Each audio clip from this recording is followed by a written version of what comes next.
खाओ तो आगे बढ़े। भारत माता के। दिल्ली तक आवाज चाहिए। भारत माता के।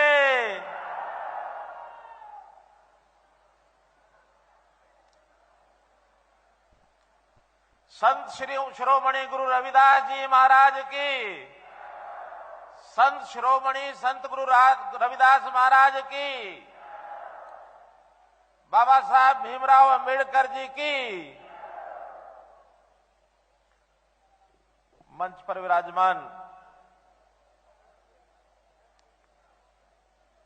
हमारे आज के इस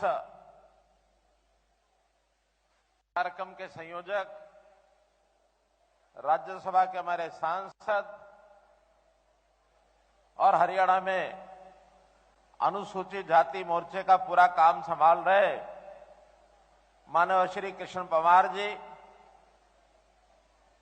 हरियाणा सरकार में मेरे साथ मंत्री इस नाते से डॉक्टर कमल गुप्ता जी, हमारी मंत्री बहन कमलेश ढांडा जी, हरियाणा की विधानसभा में हमारे डिप्टी स्पीकर श्री रणवीर गंगवा जी,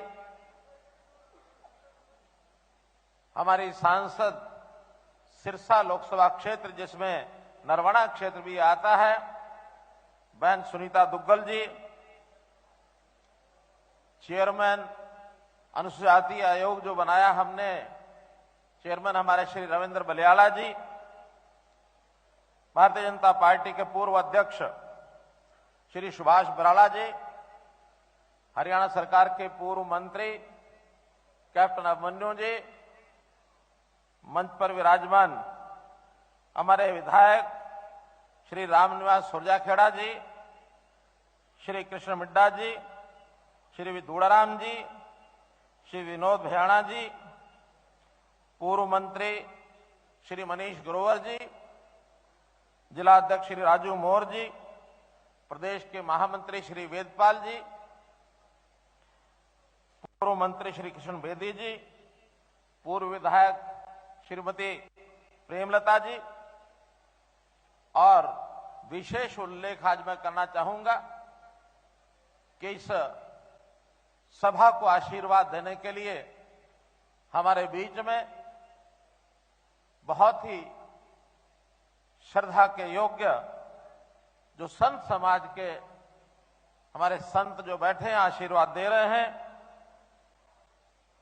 श्री चुनीदास जी महाराज, श्री दशहरापुरी जी, श्री कृष्णदास जी महाराज, श्री रवि शाह जी, बाबा गुरुप्रीत सिंह जी एवं अन्य सभी संत समाज, उपस्थित सभी हमारी माताएं बहनें, बुजुर्गों, नौजवान साथियों और मेरी दाईं ओर बैठे हुए हमारे सभी पार्टी के कार्यकर्ता बंधुओं, पत्रकार छायाकार मित्रों, कलाकार बंधुओं, आज बहुत ही प्रसन्नता का विषय है कि संत शिरोमणि गुरु रविदास जी की जयंती मनाने के लिए हम न केवल यहां नरवाना में एकत्र हुए हैं, बल्कि हरियाणा में दो अन्य स्थानों पर इसी प्रकार के कार्यक्रम इस समय चल रहे हैं। एक यमुनानगर में और दूसरा गुरुग्राम में। आज 3 कार्यक्रम एक साथ, और ये भी पहली बार हुआ है कि इस कड़ी में किसी संत महापुरुष की एक साथ 3 बड़े कार्यक्रम प्रदेश में हो रहे हैं। मैं आप सबको इस अवसर पर संत शिरोमणि गुरु रविदास जी महाराज के जयंती अवसर पर बहुत बहुत बधाई और बहुत बहुत शुभकामना देता हूं। भाइयों बहनों, ये केवल एक जयंती का अवसर नहीं है, बल्कि जिसको सांस्कृतिक भाषा में एक यज्ञ अनुष्ठान कहा जाता है, एक यज्ञ अनुष्ठान है। हम अपने ऐसे समाज को आज उनके साथ विचार विमर्श कर रहे हैं जिनकी एक बहुत बड़ी भूमिका अपने श्रद्धा पात्र गुरु रविदास जी की शिक्षा से आगे बढ़ते हुए इस देश और समाज की हम सेवा कर रहे हैं। और हमारे यहां जब इस प्रकार की जयंतियों का विचार हम करते हैं तो समाज के हर वर्ग के जो महापुरुष हैं उनकी जयंतियों का हम लोग मनाने का कार्यक्रम चला रखा है। जब सत्ता में 2014 में मैं आया था तो उस समय हम लोगों को यह लगता था कि जैसे जनता भी यही मानती है, सरकार आएगी तो विकास के काम करेगी, सड़कें बनवाएगी, भवन बनेंगे, स्कूल बनेंगे, अस्पताल बनेंगे, छोटे से बड़े ऐसे जो विकास जिसको दिखने वाले ऐसे विकास, भौतिक विकास, ये अगर करेंगे तो इस समय से लगता है कि बहुत बड़ा काम हो गया है। लेकिन जब आगे करते हुए हमें ध्यान में आया कि जनता का भी हमको बैठ जाओ अपने आप संभाल लेंगे जिनको संभालना है। तो जनता की जो स्तर है वो ऊंचा उठना चाहिए, उनका आर्थिक स्तर भी ऊंचा उठना चाहिए, उनका सामाजिक इस नाते से भी एक रूपता ये दिखनी चाहिए, आपस में बिना भेदभाव के और हम लोगों को आगे बढ़ना चाहिए। आखिर शिक्षा, आखिर संस्कार, जीवन के अंदर ऐसी चीजों पर भी उल्लेख करते हुए जब हमने विचार किया कि हमारे संत महापुरुष जो हैं उनकी शिक्षा, इस पर समाज चले, तो हमने एक नई योजना बनाई, संत महापुरुष विचार प्रसार सम्मान योजना। और उसके अंतर्गत जितने संत महापुरुष हैं, गुरु रविदास जी, इसी प्रकार से महर्षि वाल्मीकि जी, भक्त कबीर जी, गुरु नानक देव जी, गुरु गोविंद सिंह जी, गुरु तेग बहादुर जी, महर्षि कश्यप जी, तो कितने ही संतों के हमने जयंतियों के कार्यक्रम ये किए हैं। और इसका हेतु एकमात्र ये है कि यदि हम इनकी शिक्षाओं पर अपना चलना शुरू करते हैं तो निश्चित रूप से हमारे जीवन में सुख और शांति आएगी। हमारा जो दिन काम करते हुए जिसमें जितने प्रकार के तनाव आते हैं, हमारी जो कुरीतियां हैं, जो जीवन की बुराइयां हैं, वो सब समाप्त होती हैं। और ये बहुत बड़ा काम है। रोजगार देना, कमा लेना, ये एक काम है, लेकिन उसके माध्यम से अपने समाज में लोग एक अच्छी दिशा में काम करें, उनका वातावरण अच्छा होगा तो हम दिन दोगुनी रात चौगुनी उन्नति करेंगे। वरना अगर अच्छे संस्कार नहीं आएंगे तो दिन ब दिन हम पीछे चलते जाएंगे। समाज की कुरीतियां, प्रधानमंत्री जी ने एक बहुत बड़ा एक अभियान चलाया, बेटी बचाओ बेटी पढ़ाओ। आखिर ये क्या था? ये कुरीति है समाज की कि अगर जेंडर रेशियो बिगड़ गई, लिंग अनुपात बिगड़ गया, जो बिगड़ा ही हुआ था, उसके कारण से भविष्य में बहुत बड़ी एक कुरीति आ सकती है। अभी आजकल नशे का बहुत बड़ा प्रचलन, ये जो हम देख रहे हैं, खास करके इस इलाके को मैं कहना चाहूंगा कि पंजाब के साथ ये लगता हुआ इलाका, हमारे नौजवान बिगड़ रहे हैं। इसको ठीक करने के लिए सामाजिक तौर पर हर परिवार में हमको काम करना पड़ेगा, अपने बच्चों को ठीक दिशा देनी पड़ेगी। संतों महापुरुषों से भी हम अपेक्षा करते हैं कि समाज को सुधारने में वो लोग आगे आए। तो समाज के सुधार की ये सब बातें, ये सब हमको करनी होंगी। हमको अपने भेदभाव ये दूर करने होंगे, खास करके ये जाति पाति का भेदभाव बहुत समय से पता नहीं कब शुरू हुआ, किस बात को लेकर शुरू हुआ। वास्तव में कोई इस प्रकार की जाति जैसे आज है ये पहले नहीं होती थी। हम कर्म के आधार के ऊपर अपने अपने काम में लगे थे, काम करते थे, कर्म योगी थे। लेकिन जन्म जन्मांतर जातियों ने रूप ले लिया, वो अच्छी बात नहीं है। भेद खड़े हो गए। इन भेदों को दूर करने के लिए 14वीं सदी में भक्ति आंदोलन शुरू हुआ। और इस भक्ति आंदोलन में ऐसे ऐसे संत महापुरुष, जिसमें गुरु रविदास जी, जिसमें मीराबाई, गुरु नानक देव जी, ऐसे कितने ही संत हुए। इन संतों ने अपने समाज को एक दिशा दी। जो उनका सोयापन था, जो उनके मन में एक निराशा का भाव था, उसको दूर करके और समाज हित में जागृत करने का काम किया। देश उस समय गुलाम था। इस गुलामी को आजादी प्राप्त करने के लिए बहुत से वीर पुरुष भी आए। उन वीर पुरुषों ने हाथ में तलवार भी पकड़ी, अपने दुश्मनों को परास्त किया। ऐसे वीर बलिदानी पुरुष भी हुए। लंबे संघर्ष के बाद हमने आजादी प्राप्त की है। तो आज आजादी होने के बाद हमको सारी चीजें चाहिए जो सरकारों को करनी है, साथ में अपने समाज को भी सुधारना है। तो जो समाज को सुधारना है उस नाते से ये सब चीजें हमको करनी पड़ेंगी। अपनी कुरीतियां, अपनी बुराइयां, इनको दूर करना पड़ेगा। और कुरीति बुराइयों को दूर करने के लिए संतों का, महापुरुषों का एक बहुत बड़ा योगदान होता है। मित्र, एक कहानी सुनाता हूं मैं छोटी सी। एक बार एक गाय जंगल में चरने के लिए गई थी। मालिक ने छोड़ दिया जंगल के अंदर, पहले चरते ही थे गोचरांद में। अचानक वहां एक शेर आ गया और शेर जो है गाय के पीछे दौड़ा। शेर का जंगल के अंदर कोई भी शिकार जो बनता है तो वो करता ही है। गाय आगे आगे दौड़ रही है, शेर पीछे पीछे दौड़ रहा है। और अचानक देखते हैं कि वहां एक दलदल, एक झील में दलदल थी वहां, और दौड़ते हुए गाय ने छलांग लगाए, गाय उसमें धंस गई। जब गाय धंस गई तो पीछे पीछे शेर था। अब शेर ने भी अपना शिकार, उसको तो लगा मुझे गाय का शिकार करना है, आओ देखा नहीं ताओ देखा नहीं, उसने भी छलांग लगाई और वो भी उसमें धंस गया। अब दोनों धंस गए, दोनों लाचार थे, बाहर निकल नहीं पा रहे थे। काफी प्रयत्न करने के बाद भी जब नहीं निकल रहे थे तो गाय ने अचानक एक विचार आया उसको, विनम्रता का भाव मन में था। शेर को पूछा कि ठीक है, तुम मेरे पीछे दौड़ रहे थे, मेरा शिकार करने वाले थे, अब तो मैं भी फंस गई, तुम भी फंस गए। अच्छा बताओ, तुम्हारा कोई मालिक है जिसको तुम मानते हो? शेर कहता, ला मैं तो जंगल का शेर हूं, मेरा मालिक कौन हो सकता है? मैं तो राजा हूं।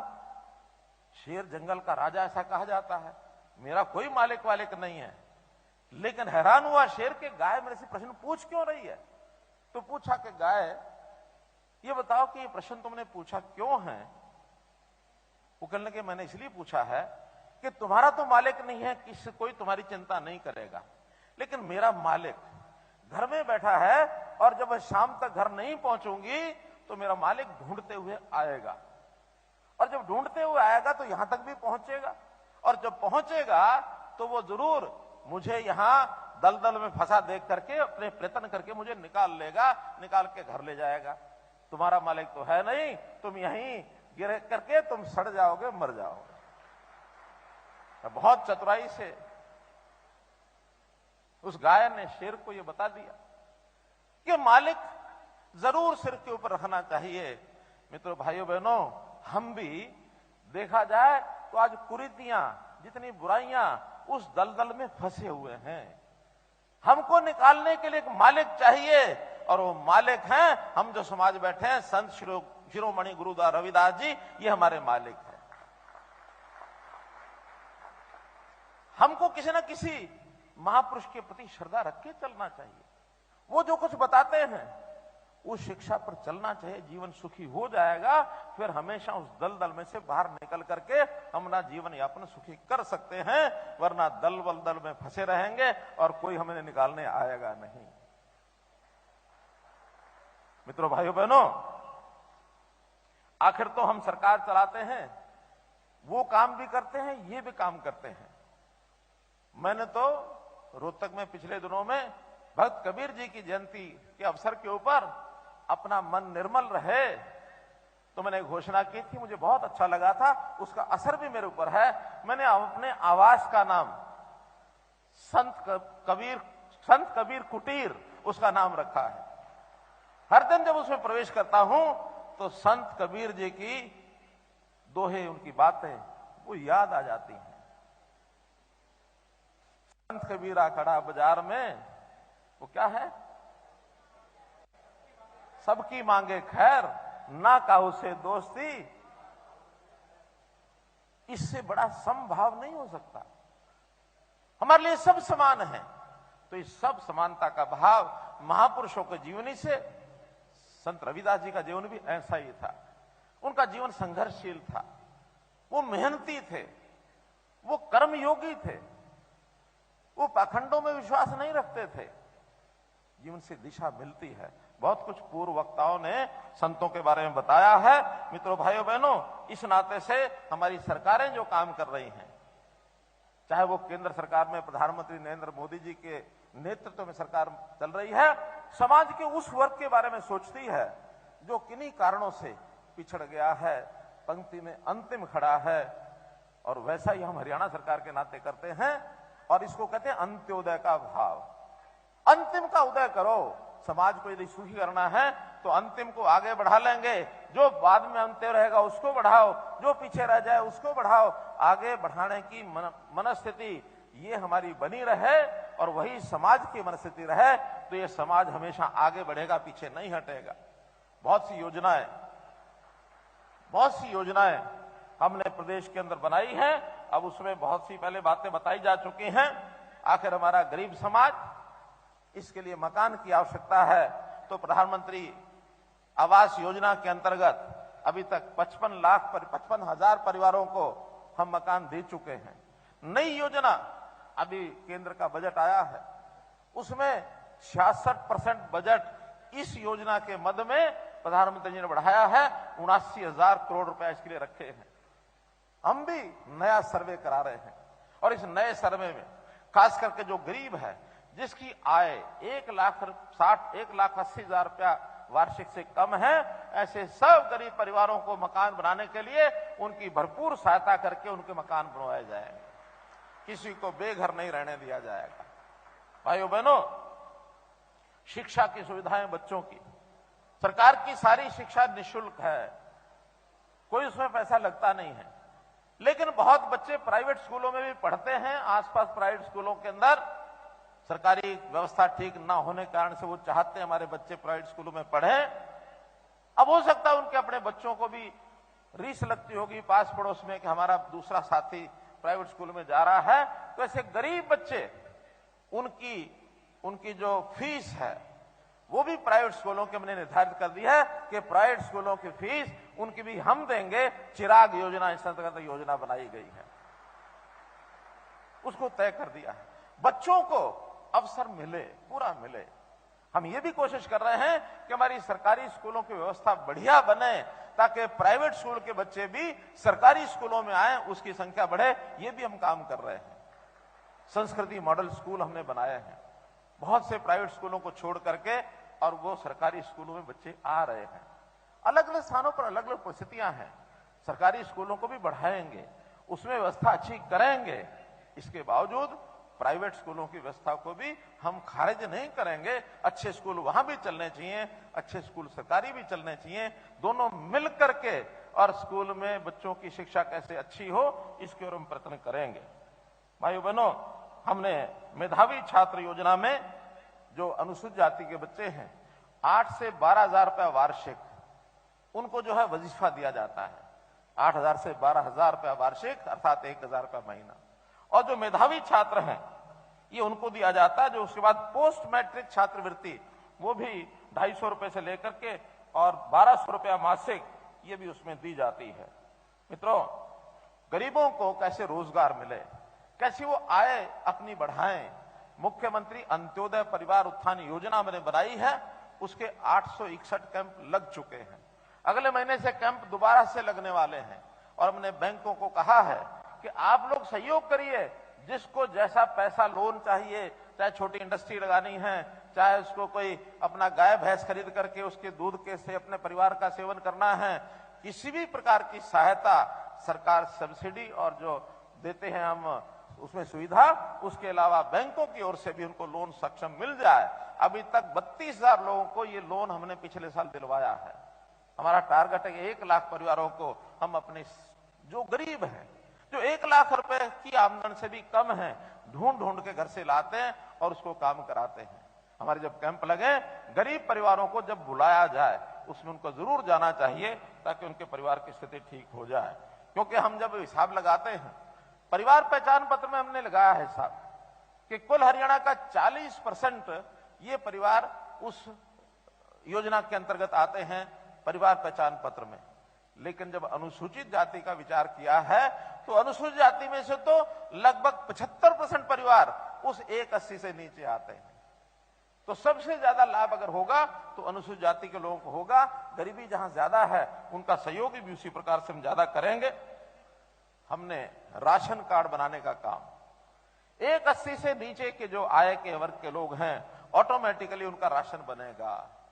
जिनका पहले नहीं भी था, ऐसे 12 लाख नए परिवारों के हमने पिछले 25 दिसंबर को नए राशन बनाए हैं। 12 लाख परिवारों को। अच्छा, हमें थोड़ा सा जानकारी मिल जाए, जो यहां लोग बैठे हैं जिनके पहले राशन कार्ड नहीं थे और 25 दिसंबर के बाद बने हैं, ऐसे कोई है तो जरा हाथ खड़े करो। बहुत बढ़िया। ये सब उन 12 लाख परिवारों में से हैं जिनके राशन कार्ड बाद में बने। नहीं तो 2011 के बाद नए राशन कार्ड बने ही नहीं थे। हमने 12 साल के बाद एक नया ये अभियान चलाया है। इसी प्रकार ऐसे सब परिवारों के 5 लाख रुपए बीमा की जो बात की है, चिरायु योजना, इसमें भी हमको लागू किया है। हमने अंत्योदय आहार योजना, अर्थात गरीब परिवारों को 10 रुपए में भोजन मिल जाए। हमारे मजदूर भाइयों को, उनको चाहे वो शुगर मिल में काम करते हैं, मंडी में काम करते हैं, या लेबर कॉलोनियां जहां हैं, लेबर चौराहे जहां हैं, ऐसे सब जगह पर ऐसी कैंटीन्स बनाई जा रही हैं। अटल जी के नाम से वो कैंटीन चल रही हैं 10 रुपए में। इसको और आगे विस्तार देंगे। इस बार के बजट में हम सोचते हैं इन कैंटीन्स की व्यवस्था और पुख्ता बना करके इनकी संख्या बढ़ाई जाए। ऐसा हम सब कर रहे हैं। प्रधानमंत्री जी ने गरीब कल्याण अन्न योजना, अन्न के बिना यानी उसके अभाव में कोई व्यक्ति जीवन जिए ठीक नहीं है।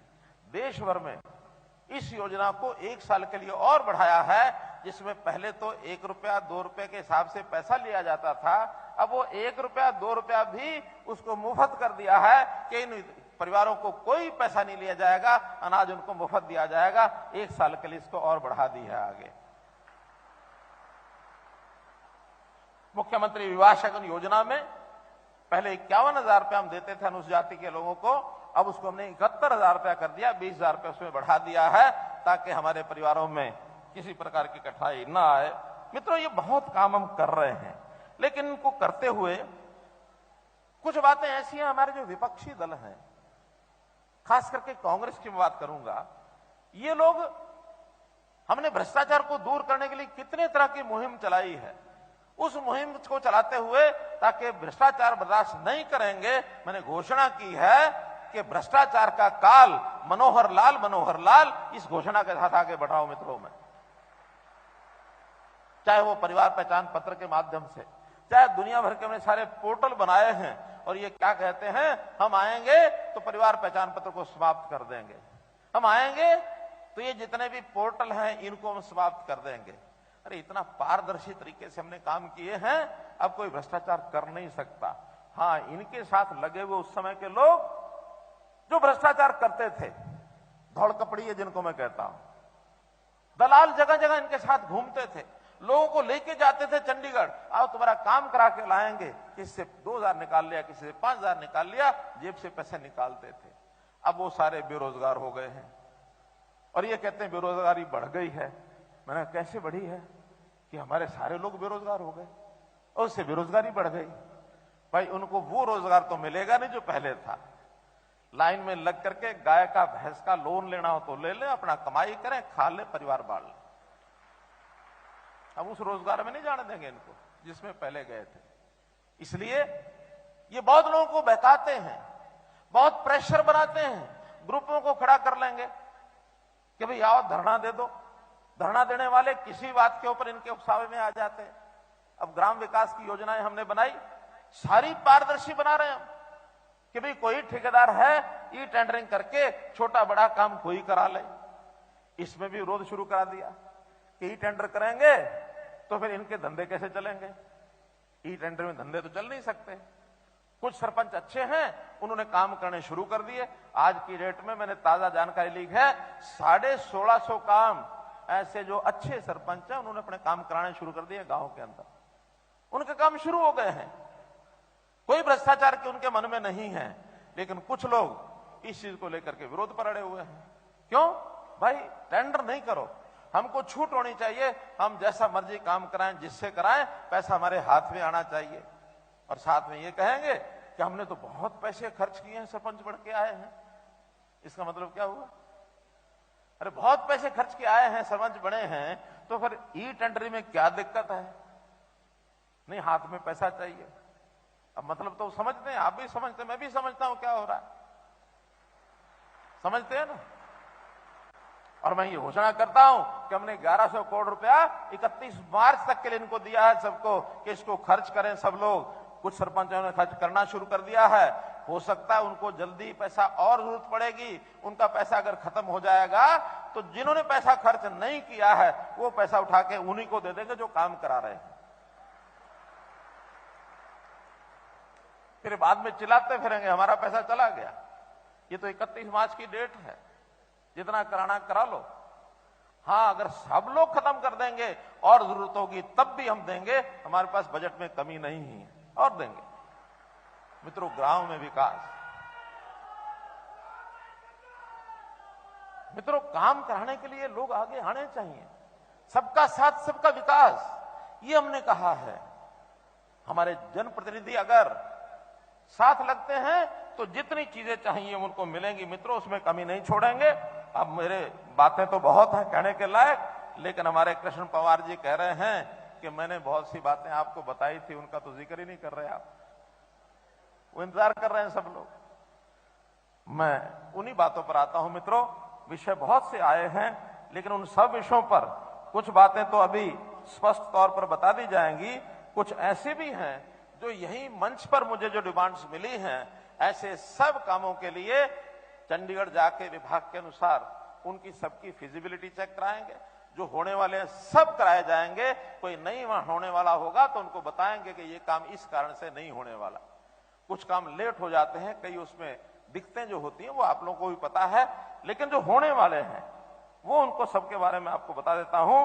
अभी जैसे एक विषय लिखा कि प्रदेश में अपने समाज के जो महापुरुष हैं उनके नाम से कुछ यूनिवर्सिटी शेयर बनाती हैं, अर्थात उनकी शिक्षाएं जो है, उनके जो विचार हैं उसके ऊपर कुछ काम करके अपने समाज का उत्थान कैसे हो, भला कैसे हो, इसके ऊपर कुछ किताब लिखते हैं, कुछ संशोधन करते हैं, कोई उसके सेमिनार करते हैं।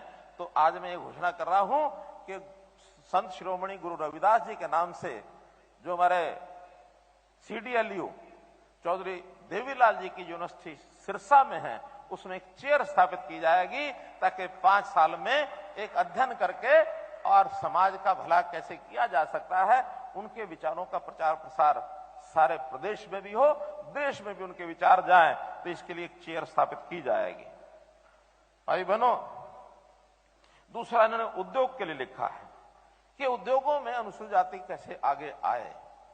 इसके लिए वैसे तो doctor Ambedkar chamber of commerce बनाया गया है, अपने समाज के कुछ लोगों ने बनाया है। उसकी इकाई अभी हरियाणा में नहीं है, तो doctor Ambedkar chamber of commerce की इकाई मैं कहूंगा समाज के लोगों को हरियाणा में भी स्थापित करें, और हम कैसे अपना उद्योग, अपना व्यापार इसमें लोग जा सकते हैं, इसके लिए हमको सुझाव दें, उनको हम लागू करेंगे। ये आप लोगों ने करना है। करेंगे?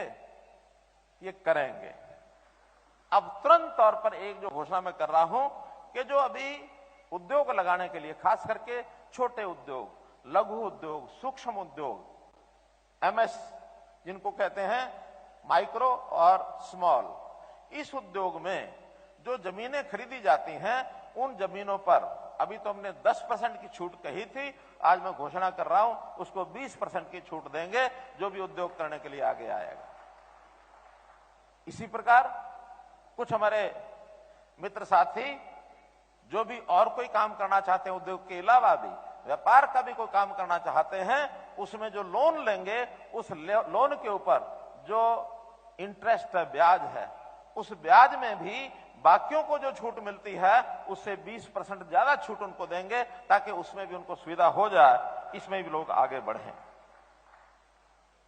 एक विषय आया है कि हमारे जो सरकारी कर्मचारी हैं उन कर्मचारियों को पदोन्नति में आरक्षण, सुप्रीम कोर्ट ने बहुत पहले एक निर्णय किया था और मैंने उसकी घोषणा पहले कर भी दी थी कि सुप्रीम कोर्ट के निर्णय के अनुसार हम भी अपने प्रदेश में आरक्षण में पदोन्नति देंगे। लेकिन कुछ बातें उन्होंने अधूरी छोड़ी थी और उसके बाद हाईकोर्ट में वो केस गया है।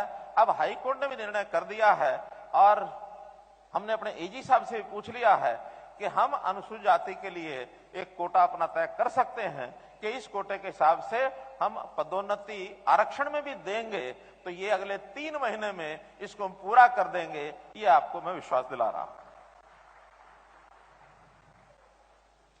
गुरु रविदास जी के नाम से एक घोषणा पिपली के पास कहीं एक विशाल स्मारक बनाया जाए। वो घोषणा लागू करने के लिए हमने जमीन वहां से लेने की कोशिश की थी।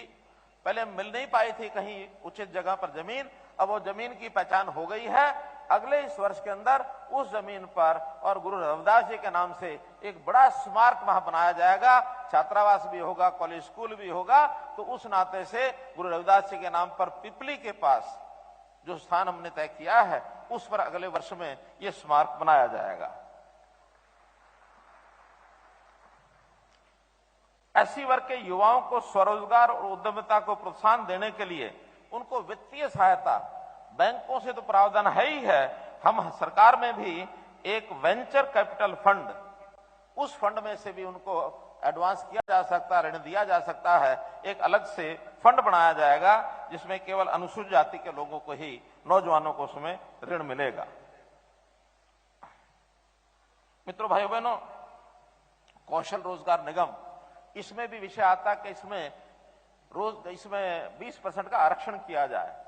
लेकिन मैं आपको बताऊं कि ये उन्हीं लोगों के लिए है जो गरीब हैं, 1 लाख से नीचे, 1,80,000 से नीचे, इस स्लैब में से ज्यादा भले ही ये नौकरियां आउटसोर्सिंग की हैं, पक्की नहीं है, फिर भी जिसके पास कोई नौकरी नहीं है उसको कच्ची भी मिल जाए तो उसको अच्छा खासा पैसा और परिवार चलाने के लिए मिल जाता है।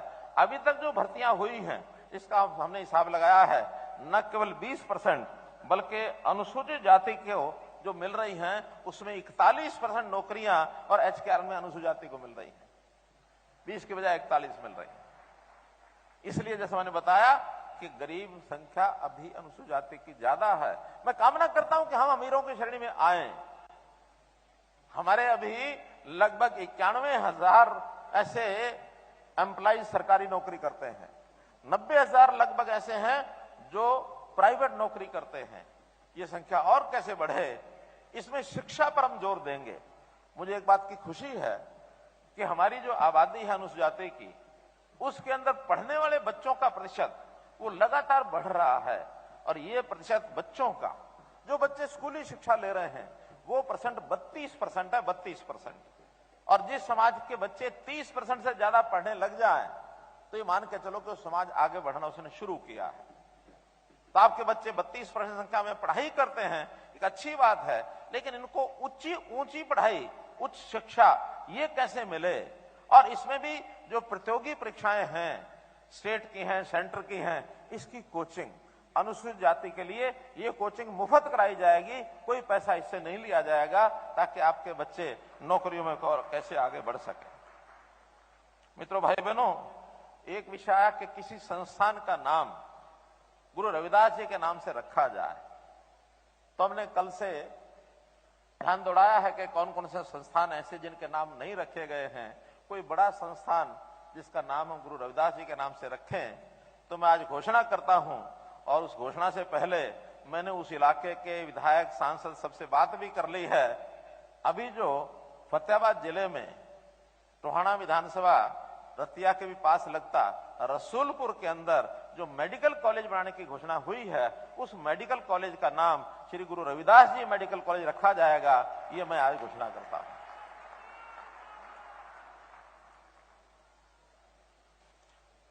स्थानीय तौर पर हमारे विधायक ने कहा है कि हमारी एक रविदास धर्मशाला है, उस धर्मशाला में इन्होंने विस्तार करना है।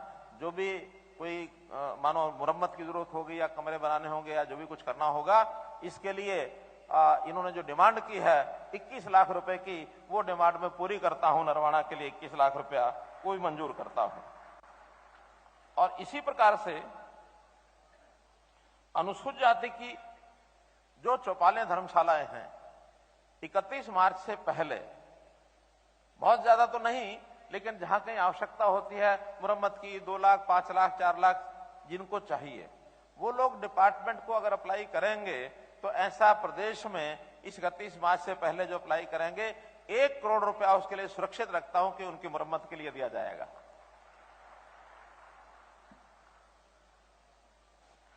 गांव-गांव में लाइब्रेरीज ये खोली जाए।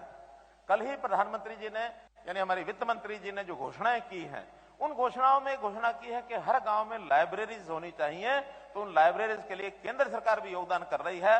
आपको गांव के अंदर या अपने मोहल्लों में भी स्कूली बच्चे अथवा कॉलेज के बच्चे, उनको पढ़ने के लिए लाइब्रेरीज की आवश्यकता है। उसके लिए भी जहां जहां से मांग आएगी वो सब लाइब्रेरीज वो पूरी बनवा दी जाएंगी।